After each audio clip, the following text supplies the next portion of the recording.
മലയാളത്തിൽ അടുത്തിടെ ഏറെ ശ്രദ്ധിക്കപ്പെട്ട ഒരു റാപ്പറാണ് വേടൻ എന്നറിയപ്പെടുന്ന Hirandas Murali. Voice of voiceless എന്ന ആദ്യ ഗാനത്തിലൂടെ തന്നെ പൊളിറ്റിക്കൽ റാപ്പർ എന്ന ലേബൽ വേടൻ സ്വന്തമാക്കുകയും ചെയ്തു. പിന്നീട് ഒട്ടനവധി ഗാനങ്ങൾ മലയാള സിനിമയ്ക്കും സമ്മാനിച്ച വേടന് ആരാധകരും ഏറെയാണ്. വേടൻ്റെ സ്റ്റേജ് ഷോകൾക്ക് ലഭിക്കുന്ന വൻ സ്വീകാര്യത തന്നെ അതിന് തെളിവാണ്.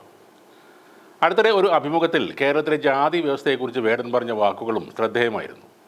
കേരളത്തിൽ ജാതി ഇല്ല എന്നൊക്കെ പറയുന്നത് വലിയ കോമഡിയാണെന്ന് പറയുകയാണ് വേടൻ. ഇത്തരം കാര്യങ്ങൾ ഇന്നും സമൂഹത്തിൽ നിലനിൽക്കുന്നത് കൊണ്ടാണ് പാട്ടിലൂടെ താൻ പറയുന്നതെന്നും അല്ലാതെ പറഞ്ഞു കഴിഞ്ഞാൽ നമ്മളെ അടിച്ചു കൊല്ലുമെന്നും വേടൻ പറഞ്ഞിരുന്നു. കേരളത്തിലെ 70% പട്ടികജാതിക്കാർ താമസിക്കുന്ന ഒരു കോളനിയിൽ നിന്നുമാണ് ഞാൻ വരുന്നത്. വയലൻസൊക്കെ നമ്മൾ എല്ലാ ദിവസവും കാണുന്നതാണ്. രാവിലെ എഴുന്നേൽക്കുന്നതും രാത്രി ഉറങ്ങാൻ പോകുന്നതുമൊക്കെ ഇതെല്ലാം കണ്ടിട്ടായിരിക്കും. അതൊക്കെ ഞങ്ങൾക്കിപ്പോൾ നോർമലായി. ഇന്ത്യയിലെ ഭൂരിഭാഗം ആൾക്കാരും ഇങ്ങനെയാണ് ജീവിക്കുന്നത്. മാധ്യമങ്ങൾ ഇന്ത്യയെക്കുറിച്ചോ കേരളത്തെക്കുറിച്ചോ മറ്റും കാണിക്കുമ്പോൾ ഒരിക്കലും കാണിക്കാത്ത ഒരു സ്ഥലത്താണ് ഞാൻ ജീവിക്കുന്നത്.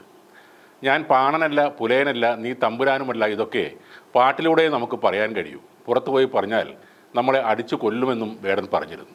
അടുത്തിടെയായി ലഹരി ഉപയോഗ കേസുകളും അതിക്രമങ്ങളും വർദ്ധിക്കുന്നതിനിടെ വേടൻ ഒരു പ്രോഗ്രാമിൻ്റെ വേദിയിൽ വെച്ച് പറഞ്ഞ കാര്യങ്ങളും വലിയ ശ്രദ്ധ നേടുകയാണ്. ആരും സിന്തറ്റിക് ഡ്രഗ്സ് ഉപയോഗിക്കരുതെന്നും അത് ചെകുത്താനാണെന്നുമാണ് വേടൻ പറഞ്ഞത്.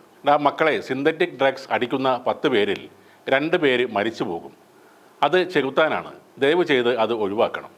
നമ്മുടെ അമ്മയും അച്ഛനും കിടന്ന് കരയുകയാണ്. എത്ര അമ്മയും അപ്പനുമാണ് എൻ്റെ അടുത്ത് വന്ന് മക്കളെ ഇതൊക്കെ ഒന്ന് പറഞ്ഞ് മനസ്സിലാക്കണമെന്ന് പറഞ്ഞുകൊണ്ട് കരയുന്നത്. സിന്തറ്റിക് ഡ്രഗ്സ് അടിക്കുന്ന 10 പേരിൽ 2 പേര് ചത്തുപോകും. എനിക്ക് ഇതിപ്പോൾ പറയേണ്ട ആവശ്യമില്ല. എന്നാലും ഞാൻ നിങ്ങളുടെ ചേട്ടനാണല്ലോ.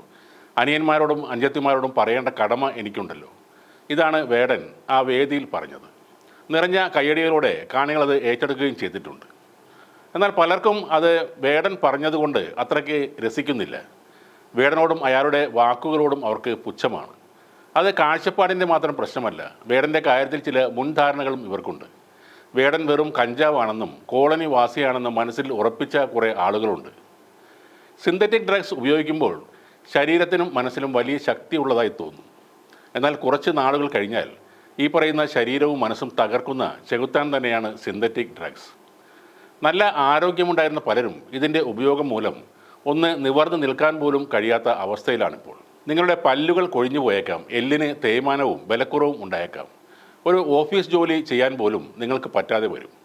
അങ്ങനെ ഒറ്റപ്പെടുമ്പോൾ ഈ ലഹരി തന്നവരും കൂടെ ഉപയോഗിച്ചവരും ആരും കൂടെ ഉണ്ടാവില്ല. ഇന്നത്തെ യുവതലമുറയിൽ വേടന് നല്ല സ്വാധീനമുണ്ട്. അയാൾ ലഹരിക്കെതിരെ ഇനിയും സംസാരിക്കണം.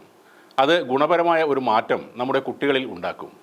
അയാളുടെ പാട്ടിലൂടെ, വാക്കുകളിലൂടെ പ്രതിരോധത്തിൻ്റെ ഒരു രാഷ്ട്രീയം വളർന്നു വരണം.